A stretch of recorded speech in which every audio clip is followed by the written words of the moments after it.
Olá pessoal, começa agora mais uma videoaula do nosso canal Aprenda a Língua Portuguesa. Em primeiro lugar, inscreva-se no nosso canal para não perder nenhuma das nossas próximas videoaulas.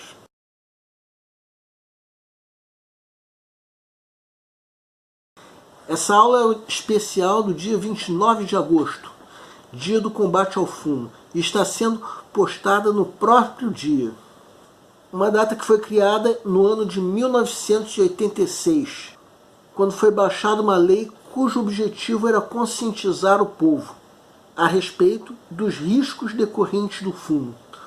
Hoje em dia é proibida a propaganda de cigarro em revistas, jornais, televisão, outdoors e por aí vai.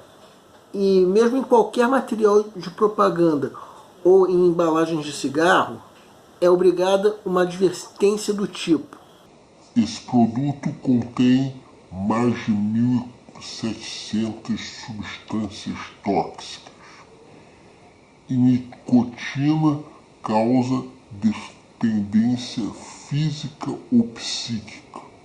Não existem níveis seguros para o consumo dessas substâncias. Tudo isso associado a imagens bem agressivas. Você conhece a canção Corcovado, de Antônio Carlos Jobim? Pois nós estamos falando de antitabagismo. O que pouca gente sabe é que essa música tem um episódio curioso. Segue um quadro. Antônio Carlos Jobim, o Tom Jobim, compôs Corcovado em 1960. Aquele tão conhecido verso, um cantinho violão, originalmente era um cigarro, um violão. O primeiro intérprete dessa canção viria a ser João Gilberto, que durante os ensaios não entendia por que não conseguia gravar a música. Assim que começava a cantar, João Gilberto parava e foi falar com Tom. Tomzinho, essa coisa de um cigarro e um violão não tá legal. Cigarro é coisa ruim. Que tal se você mudasse para um cantinho violão?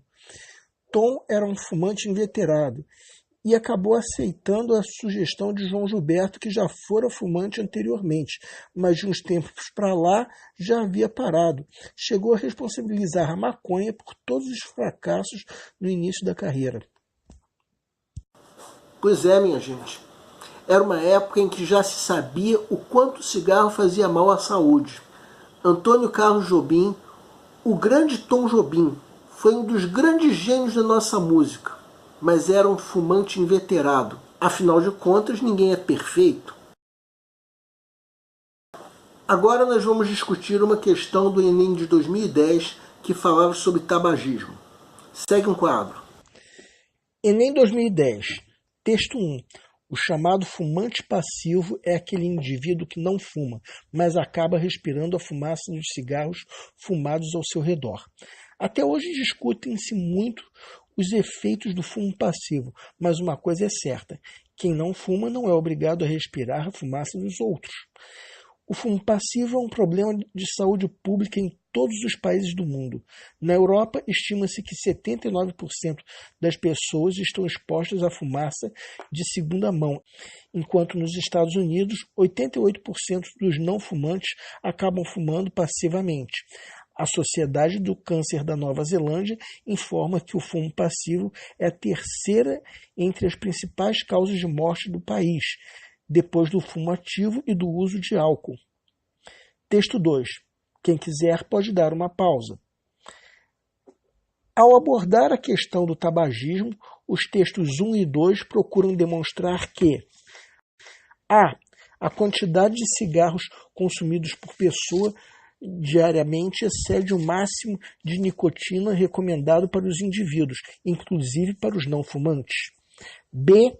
Para garantir o prazer que o indivíduo tem ao fumar, será necessário aumentar as estatísticas de fumo passivo.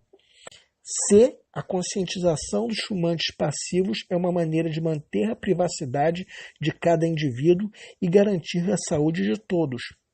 D. Os não fumantes precisam ser respeitados e poupados, pois estes também estão sujeitos às doenças causadas pelo tabagismo.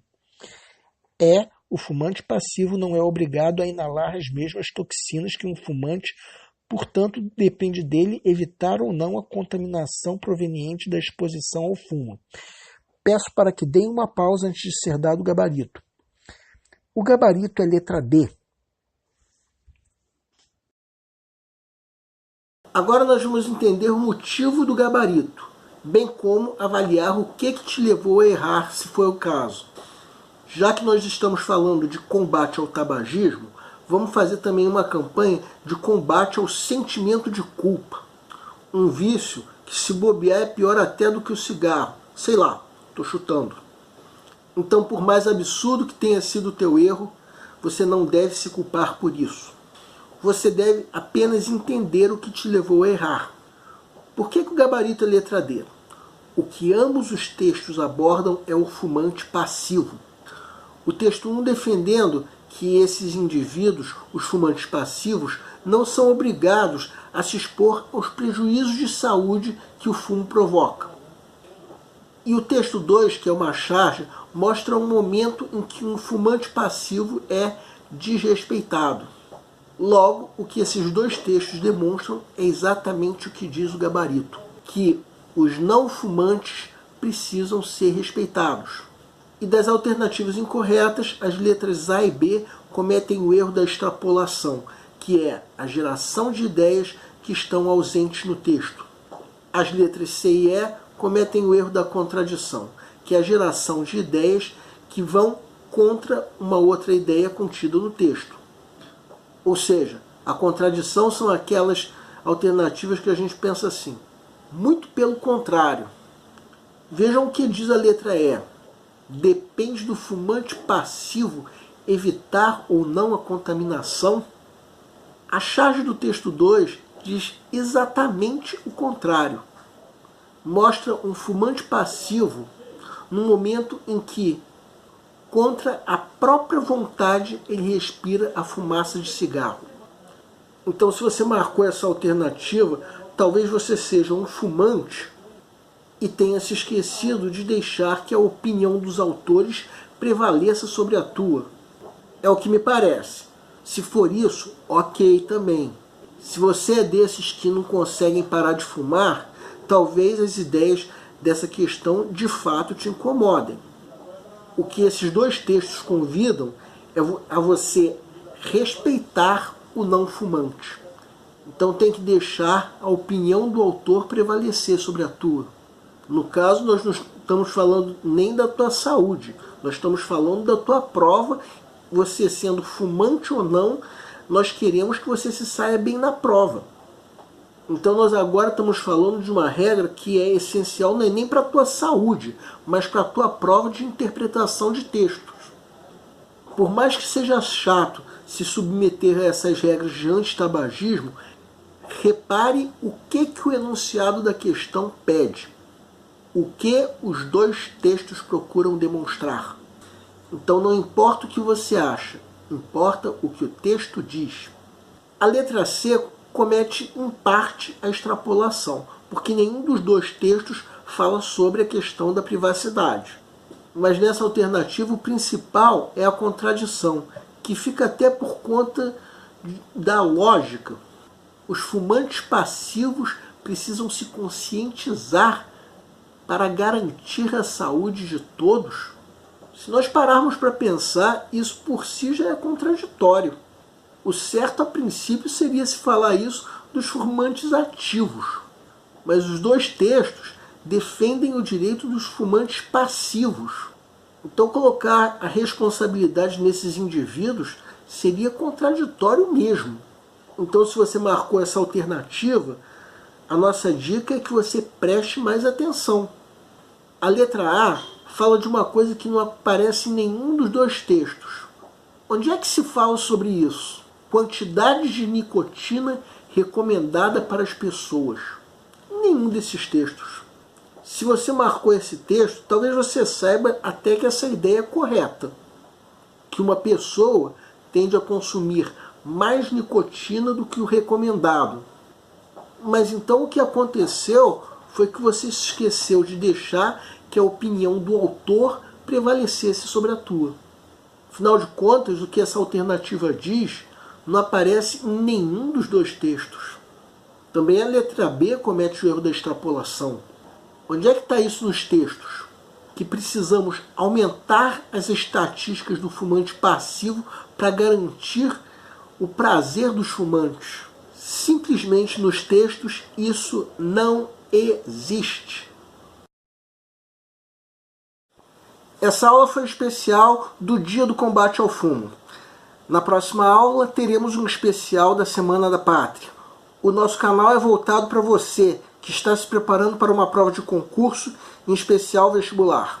Para todos vocês que fizeram essas provas, nós queremos pedir que nos escrevam para dizer como vocês se saíram, se a prova foi fácil, se a prova foi difícil, quais foram as dificuldades.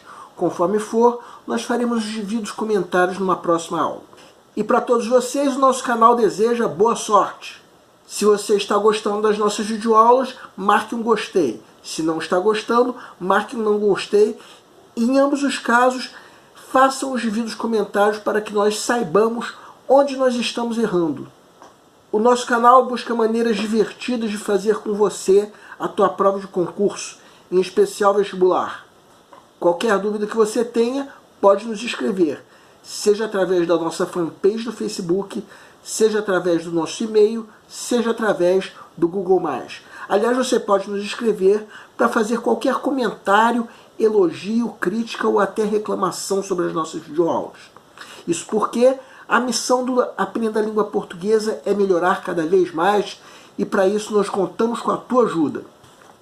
E nós agradecemos a todos vocês que estão assistindo nossas videoaulas, em especial, nós agradecemos a todos vocês que estão compartilhando nossas videoaulas com outras pessoas. Muito obrigado porque vocês estão ajudando o nosso canal a ser feito. E para terminar, nós convidamos você que ainda não se inscreveu no nosso canal, que faça isso. Comece clicando nesse link. Muito obrigado e aguardem nossa próxima aula.